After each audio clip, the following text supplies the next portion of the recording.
An innocent murder. Special Agent Kodak slid a glass of water to Carrie. The beautiful and promising young woman, reduced to handcuffs in an orange jumpsuit, never looked at the glass.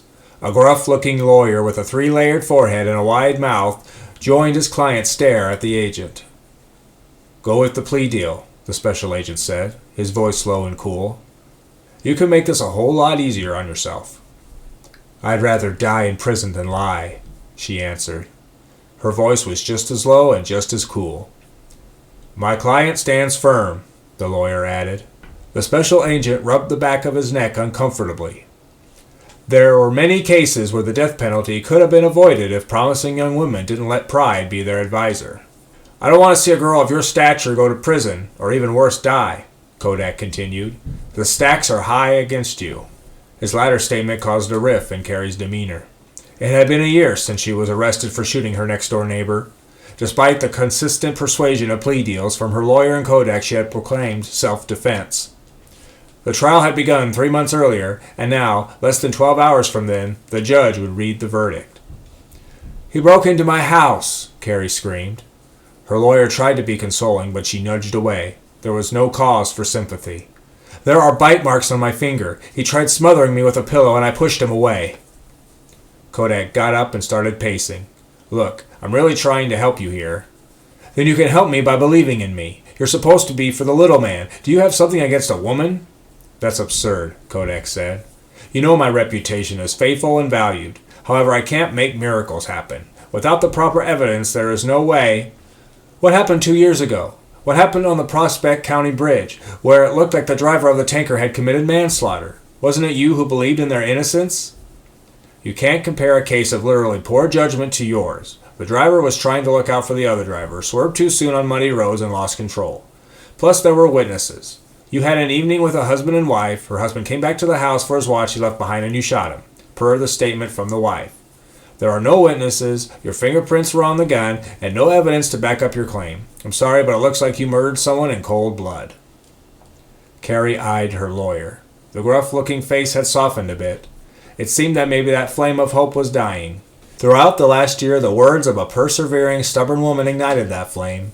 Now it seemed that the pressure was on to keep the flame from being extinguished. "What about State versus Wainwright? People versus Humphrey?" "Those have reliable causes. William Wesler was very large and very intoxicated. Yvonne was very small and crippled. She feared for her life. It was a reflex action. The second one shows battered women syndrome. They have justifiable cause." Kodak sat down and tried offering his hand. "I'm afraid there is nothing relevant to a justifiable cause." She brought out the finger for probably the millionth time. "His bite marks are the justifiable cause. It shows retaliation." Kodak slapped his hand on the clear glass table.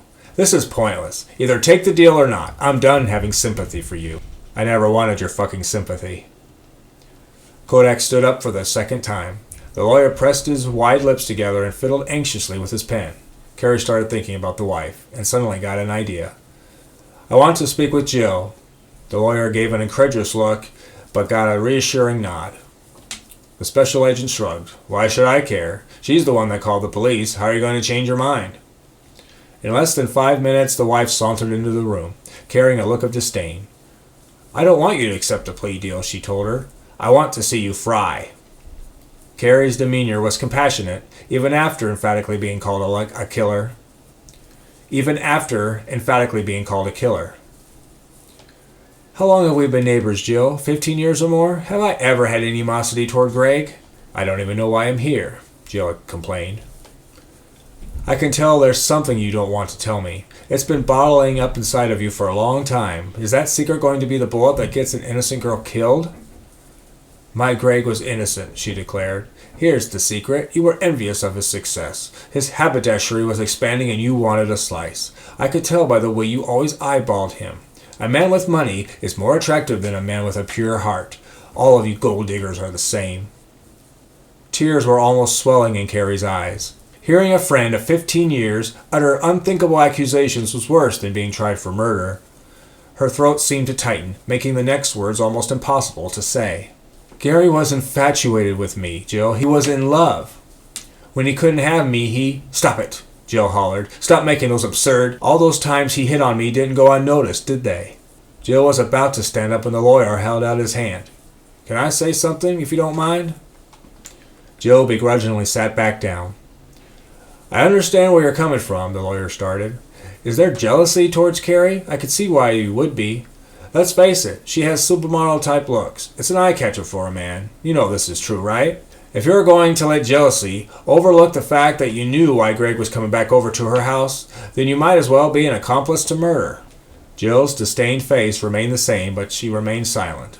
Her slanted eyes went from Carrie to the lawyer. "It's true that I'm slightly jealous," she admitted. "However, don't you dare say that makes me an accomplice to murder." "But you had the suspicion, didn't you?" Carrie asked. Jill fidgeted nervously in the chair. At this point, Kodak came back into the room. "Everything all right in here?" "Agent," Jill said, "I want to retract my statement." A surprised look fell over Kodak's face. "Are you saying that you were lying?" For the first time, empathy fell over Jill's face. "My husband was a son of a bitch, always eyeballing the ladies. He's had a history of abuse, but I never thought it would lead to actual murder. As far as I know, this woman who I've known for years is the victim, not Greg." Kodak rubbed the back of his neck again. "All right, let's go make another statement, ma'am." A wave of relief flooded over Carrie. The next day the verdict was read, and it was a resounding not guilty. An Innocent Murder was written by Matthew Meyer.